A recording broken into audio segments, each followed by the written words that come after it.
In this video, I'm going to introduce the concept of duration and how duration is a measure of interest rate risk. After completing this video, you should be able to define what we mean by duration. You should be able to explain how to calculate duration of discount and coupon bonds and explain why duration is a measure of interest rate risk. So duration is the weighted average of the time periods that each cash payment is received on a fixed income security. It's interpreted in years, so if you have a security that has a duration of 4.5, that's 4.5 years. And it is a measure of interest rate risk. A longer duration means greater risk associated with a security. And risk, in this case, we're talking about interest rate risk. So to calculate duration, first you calculate the present value of each payment received by the bondholder. You then calculate the share that each of these payments represents as a share of total present value. These are the weights that we use to calculate the weighted average in years that payments arrive. Now is a good time to watch the videos on how to calculate duration of coupon and discount bonds. You can use this formula here to calculate duration.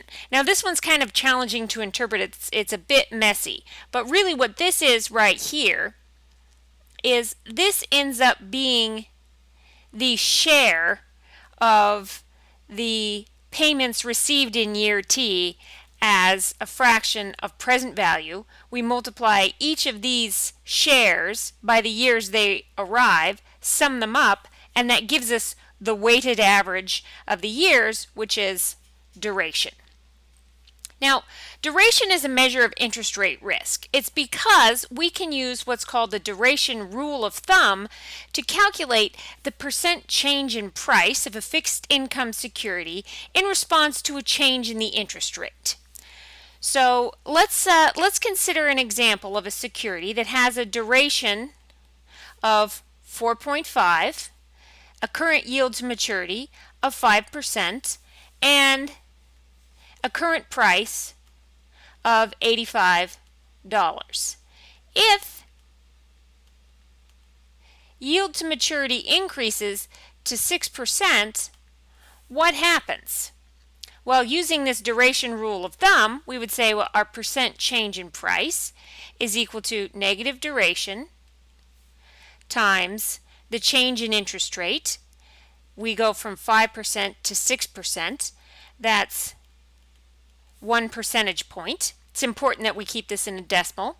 Divided by the initial yield to maturity, 1.05. If we crunch these numbers, we find that this is 0.0429 or 4.29, negative 4.29%. So if interest rates rise, prices fall, and prices fall by negative 4.29%. So our new price equals our old price of 85 reduced by 4.29%, $81.36. So yields rise, price falls by this much. So longer duration, more sensitivity in price. Now, what determines duration? Well, the duration decreases if maturity decreases. Shorter term securities have, all else held constant, shorter durations.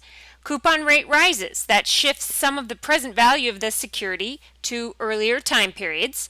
And payment frequency. If we have a semi-annual coupon bond, that's going to have a lower duration than an annual coupon bond.